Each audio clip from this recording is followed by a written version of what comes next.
Hey everybody, Omar here, the Knife Shark Guy, and I am back with part 4, and the last of my customs that I wanted to show you, that I have from South Africa.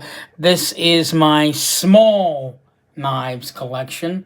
Yeah, so these are small, and I just want to go over each and every one of these, just let you know who the maker was. Again, they don't have names, but I'll go over the knife and the materials that are on it so you guys can get an idea of what this whole overly expensive hobby is about. So this first one is by Willem Steenkamp. This one's called the Swift Front Flipper. So I actually remember the name of this one. We've got carbon fiber scales mixed in with a G10. I never saw that before. So it's like G10. It's a mixture of G10 and carbon fiber together on the scales. Really very nice. We've got gold titanium liners on there and a carbon fiber backspacer. Titanium milled pocket clip on this one. See if I can give you guys a little better with the lighting over here. So yeah.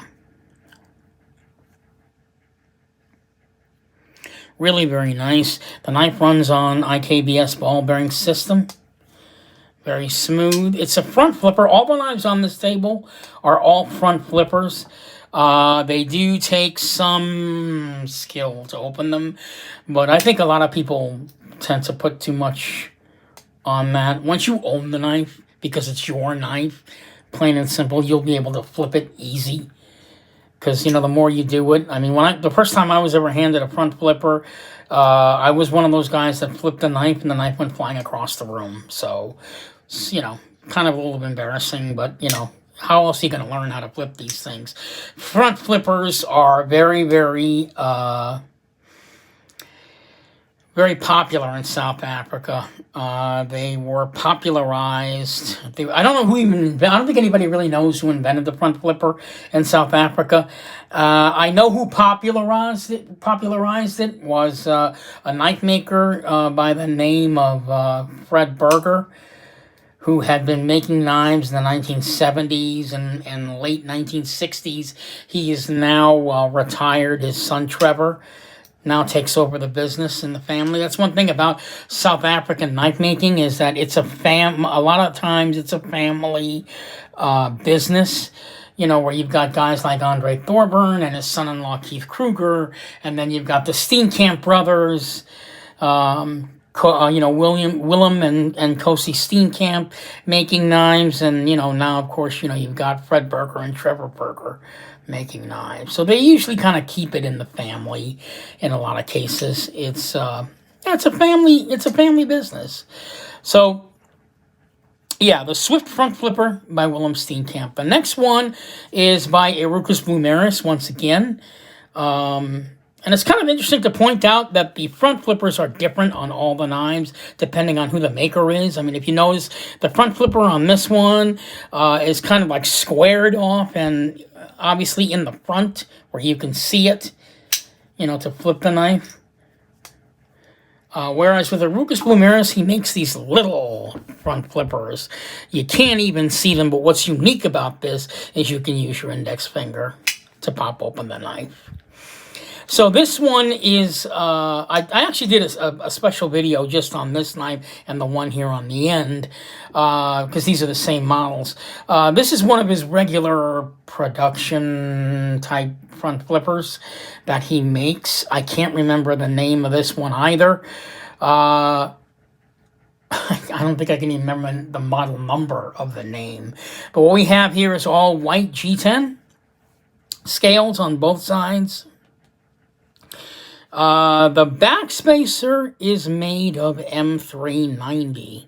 That is correct. I said the backspacer is made of blade material, M390. So basically, if the blade pops off, you could probably take this back over here and pop it on the top of the blade, make that the blade if you want to. But no, Erucus Plumeris is very famous for doing things with backspacers. I've seen him make any material out of a backspacer. I mean, it's kind of an interesting thing that he does. So to make it M390, I never heard of that, but that's what he does, so...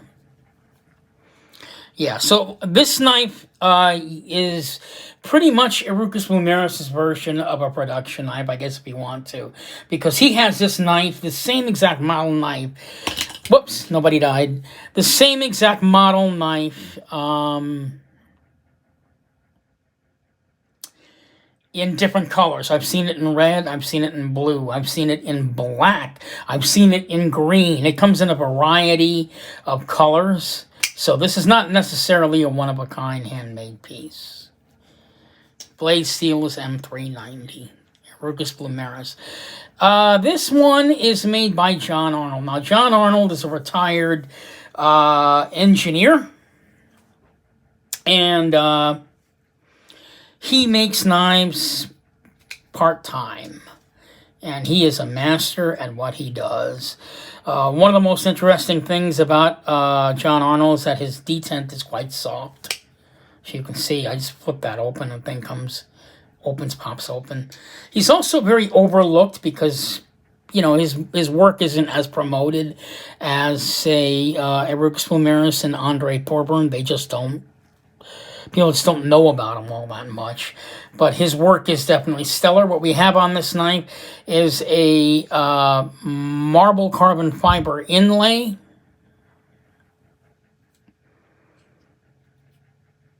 With G10 scales. Blade steel is M390. And again, we've got a front flipper. It's just a great little knife. Perfect little office knife. I carry this quite a bit.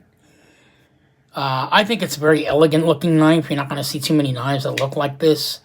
You know.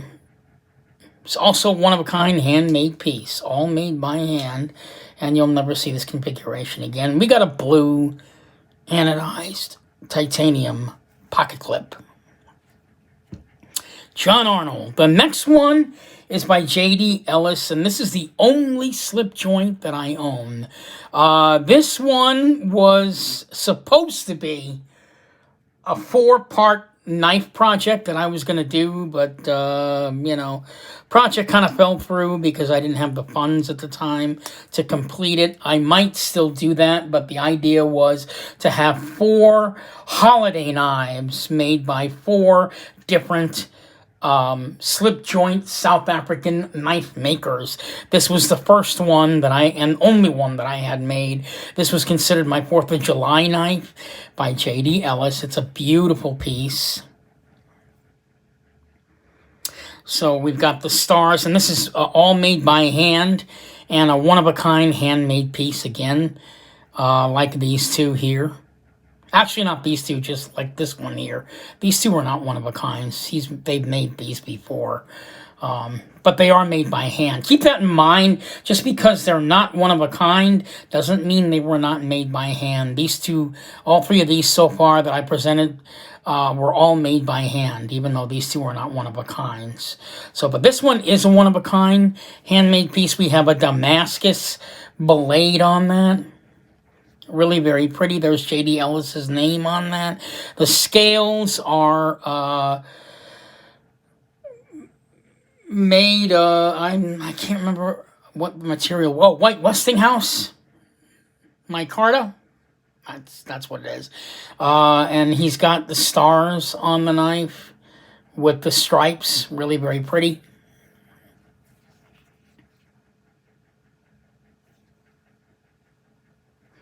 Warncliffe style blade, and this is obviously a slip joint.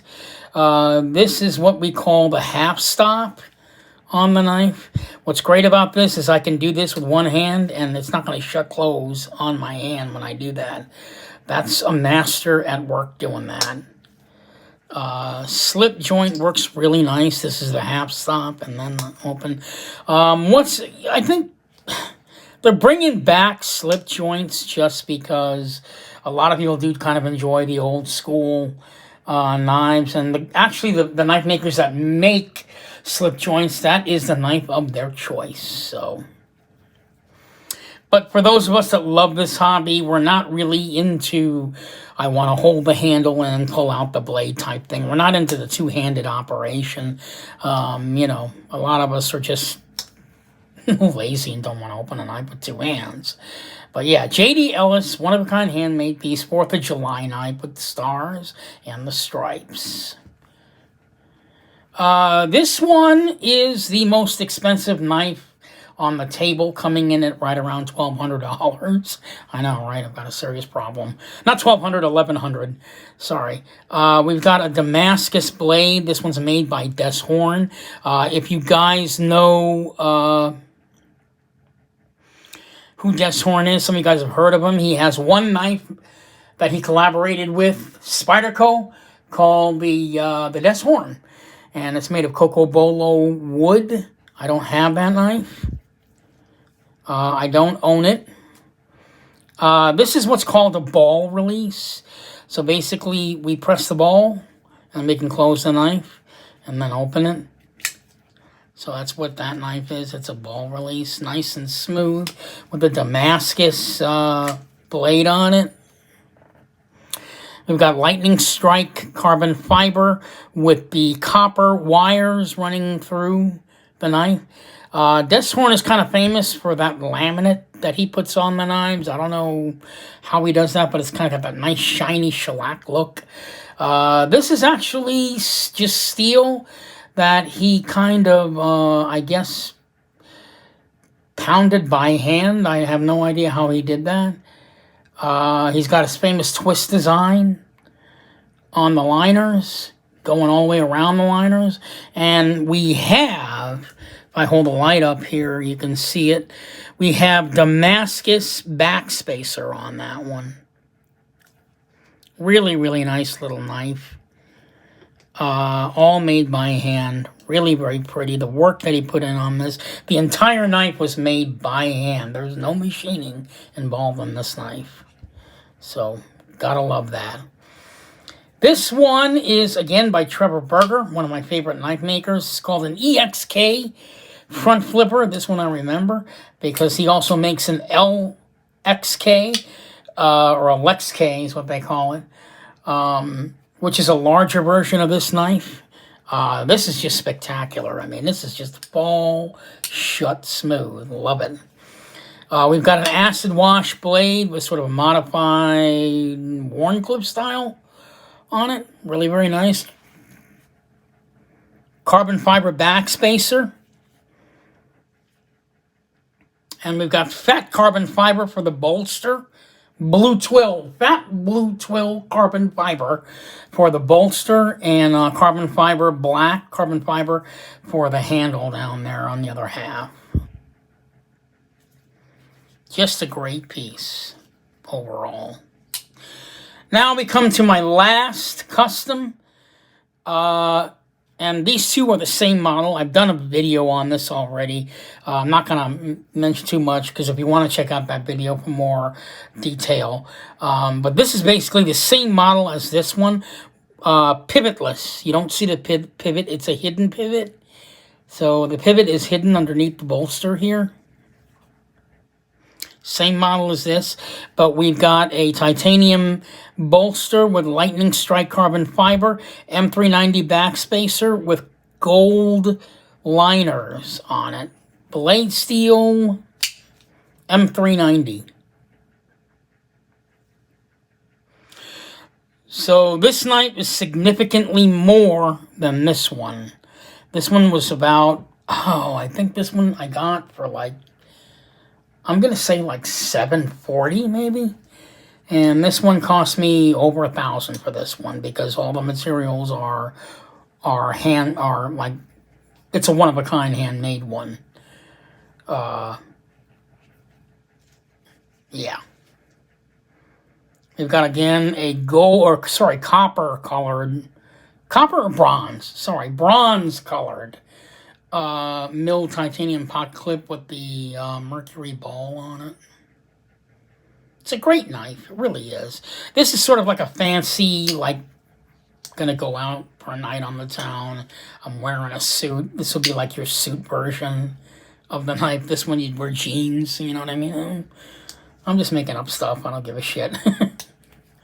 But yeah, it's a more of a dressier piece than this counterpart here. So there you have it, the Rucus Blumeris one-of-a-kind handmade piece as my last piece that I'm presenting for this evening.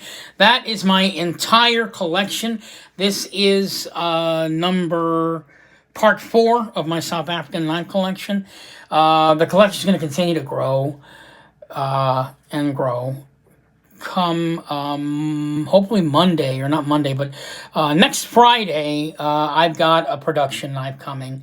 Budget one, believe it or not. So if any of you guys are interested in that knife, you could probably pick that one up. I'm not going to say what it is. It'll be a surprise.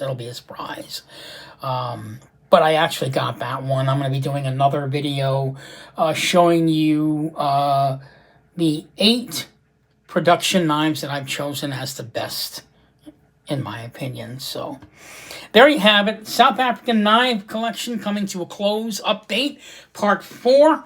I will be back again with another video next Friday. Hope to see you guys there. And please subscribe, like, and share. And if you have any friends, draw them to my YouTube channel. I want to get to 1,000. I've only got over 300 at this point. So apparently I'm doing something right, because people do seem to kind of stop by, say hello, and comment. So I kind of like that. And this channel is really for sharing, but I would like to make money on it one day or someday. I hope to earn that right. So there you have it. South African knife collection, part 4. I'll see you guys in the next video. You guys have a great weekend. Have a good night.